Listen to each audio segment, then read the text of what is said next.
Attack on Titan's 136th chapter dropped a few days ago, and there are now officially 3 chapters left to go before the finale. With that, the curtain will fall and the story will come to a close, until the enemy finishes. Since the new chapter though, I've been thinking to myself a lot about the plot and the story of Attack on Titan, and I made a few connections and come to some conclusions. So I would like to explain to you all today what the Attack Titan actually is, and why Eren can't see future Attack Titan users. This video is actually a little bit of a follow-up to my last Attack on Titan video, the one about Falco, so if you haven't already seen that, you should go ahead and watch that. Anyways, let's talk about it. Also, if it was not obvious by me mentioning chapter 136, we are going to be talking about a lot of spoilers today, so if you're not caught up with the manga, or you don't know what happens in the manga, do not watch this video at all, or you're going to have so much spoiled for you, so just don't do that. The Attack Titan is one of the 9 Titan shifting abilities, and honestly, compared to the other Titan shifters, it really doesn't have anything too special. It can't grow armor, or make weapons from bones, or randomly just become a nuke. It's pretty much just your average Titan that is as good as the user is. However, this Titan has always had a knack for fighting for freedom, no matter what era it's in. On top of that, the one quirk that the Attack Titan seems to actually have is the ability to look into the future. Eren Kruger was able to see into the future about memories involving Mikasa and Armin in episode 57, and Grisha was able to see Eren's memories from the future in chapter 121, which inevitably pushed him to eat Frida Reese, and then murder the entire Reese family. However, I don't believe that this is the doing of the Attack Titan. Rather, I think this is the doing of Eren by using the Founding Titan. Allow me to explain. We learned in Attack on Titan that all Titans and Eldians connect through the path, or the coordinate. This is a realm honed by and used by Ymir, the founder. From this realm, she transferred blood and bones to reality in order to form Titans, and she can also peer into the past, the current reality, and the future of the Eldian people. Titan shifters are blessed by Ymir and have stronger connections to the past than normal Eldians and pure Titans, meaning they have the ability to look into the past of previous users of the Titan shifting abilities they hold. The strongest of the shifters are those with the Founding Titan. It has the ability to manipulate memories and minds of Eldians, it can control Titans, it can modify subjects of Ymir's, and it even has the power to create Titans. Users of the Founder also have the ability to look very clearly into the past and memories of past Eldians, and we learn very briefly in chapter 69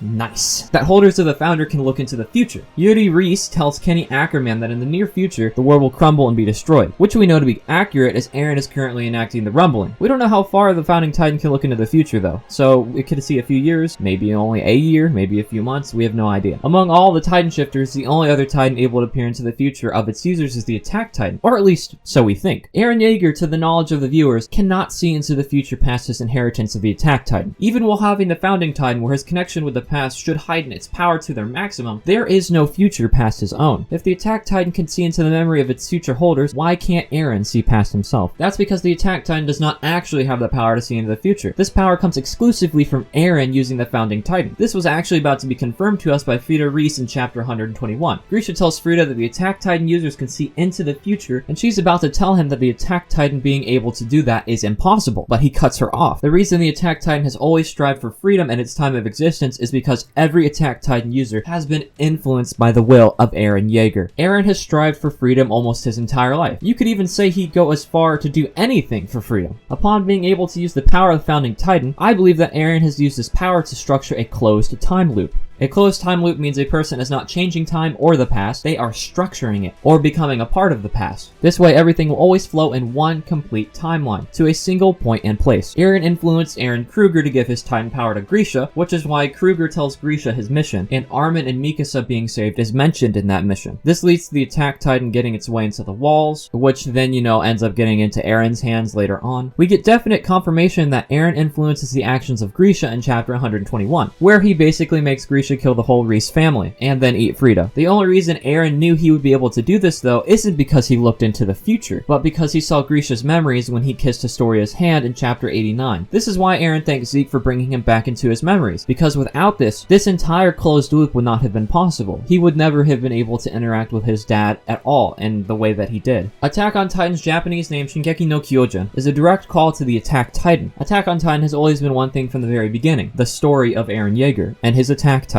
Every action in its story has been influenced by Eren so that he can ultimately achieve what he believes to be freedom. That is why the Attack Titan has always been so hell-bent on being the embodiment of freedom, because it is the embodiment of Eren. This fact may also explain why it is the only Titan to have glowing eyes, and they are glowing green eyes on top of this. Both the Owl and Grisha are seen with these glowing green eyes. The reason its eyes are like this is because it is a very strong will for freedom controlled by Eren, and Eren has green eyes. Whether Eren was able to enact the rumbling due to memories he saw from kissing Historia his hand, or memories he received from using the Founding Titan is up for debate. What we do know is that Eren has not once mentioned any memories from a Titan Shifter that inherits his abilities, and thanks to chapter 136, we know that everyone is in full gear now with a plan of killing Eren. So Eren's time left is seemingly very short, since I don't see a world where Eren lives. So what does this mean for the ending of Attack on Titan? I would first like to address Ymir. A lot of you guys in the comments of my last video pointed out to me that Eren is allowing Ymir to have free will, and that technically she is free now. She is not being bound by royal blood at all, and she is kind of free from the Fritz family. But there was something that stood out to me in chapter 135. It started with Ymir looking at pigs, and then flashing to reality of her looking at the Eldians fighting to stop Eren. Ymir obtained her powers indirectly as she ran away while being hunted. Being hunted was her punishment for letting out pigs because she wanted them to be free. And yet there is a deliberate parallel between the Eldians and the pigs she let out. And now we've learned in chapter 136 that the Titan that had captured Armin is actually Ymir, and that Zeke is still alive. Ymir has connected Armin to the path, and he is now in contact with Zeke. Why, you may ask? I think that Ymir will work with Zeke and Armin to stop Eren, and this all in turn will lead to the Eldians becoming free. Eren said back in chapter 84 that the person to save humanity would be Armin, and I believe we are just now seeing the beginning of how he will save them. The chapter where we learn of Ymir's backstory is called To You 2,000 years ago, and the first chapter is called To You 2,000 years from now. Ymir has waited for this moment for 2,000 years, and I believe this is likely the cause of Eren's dream from the first chapter, since these dreams were likely the cause of the Founding Titan. Eren may have been chosen by Ymir to start a cause that will end up liberating her people, which is why out of everyone in the series, despite how much he wants to be free, Eren has always been a slave to Ymir's desires. Now let's talk about Falco. In my last video, I said that Falco will be the one to inherit the Founding Titan and lead to the death of Eren. I still believe that he will eat Eren, or at least somehow be the cause of his death, and I feel a bit more has to come out to prove that. And the ending song of season 4, Falco is basically the main character of it. It features many shots of just him with birds, and birds seems to be heavily symbolic about,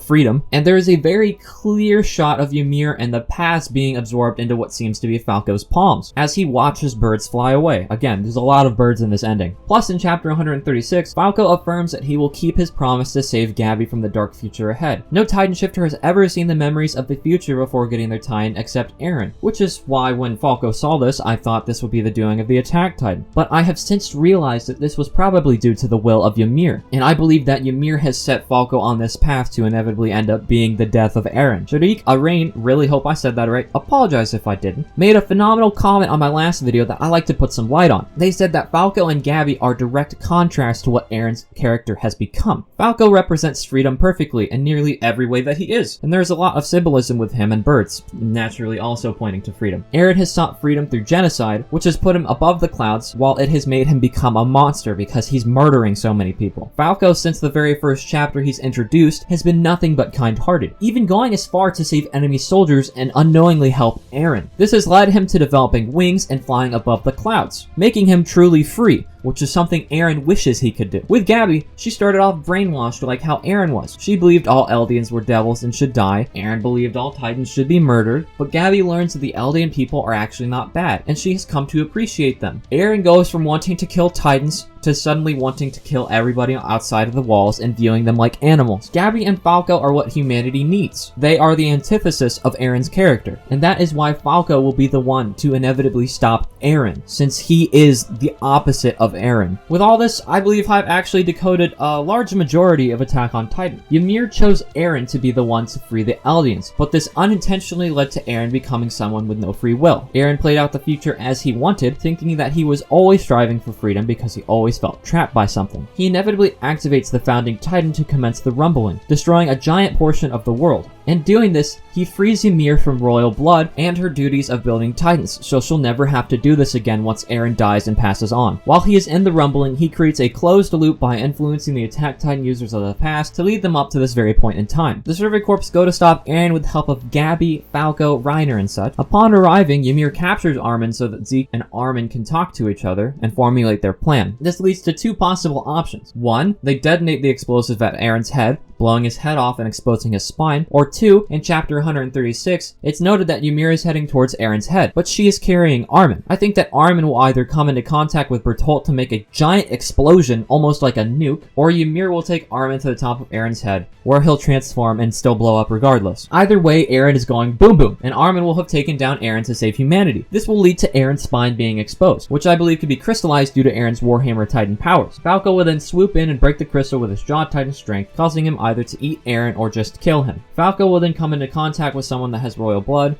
which is most likely going to be Zeke, and they will stop the rumbling to save whatever is left of humanity, and it's really not very much. They've killed a lot of the world with the rumbling. It's either this or the rumbling will stop when Eren dies, since Ymir will most likely not continue the plan. Ymir is free from the Fritz family, so another Titan will never be created again, and Eren, who has been a slave his entire life to destiny, will finally be free once he dies. I really feel Attack on Titan is going to end this way, since in Season 1, Eren had a conversation with Pixis about something very similar to this. Pixis was talking about how humanity had one giant enemy that everybody focused on that ended up leading them into a good direction. They all focused on one person, and they all worked together to take down that one common enemy. Eren unintentionally has become that one giant enemy, and he thought that this mindset of them all working together to take this down was incredibly naive. That is why him becoming this is incredibly ironic, since that's all Eren's character ever really has been. It's been kind of ironic, I guess. As for Historia's baby and what will happen when the world after Eren dies, I'm not entirely sure just yet. I've heard some people talk about how Historia's kid is Ymir reincarnated, or how Historia's child will inherit Eren's Titans upon his death, which are all very possible. I still believe that the last panel is Grisha holding Eren, but it also just as likely could be Historia holding her baby. We just don't have enough information to be certain in that regard, since part of me believes Historia's baby's subplot came to an end with it just being a sort of ironic parallel to genocide. You know, there was new life being born while a bunch of life was being taken. That's what I thought the baby was there for.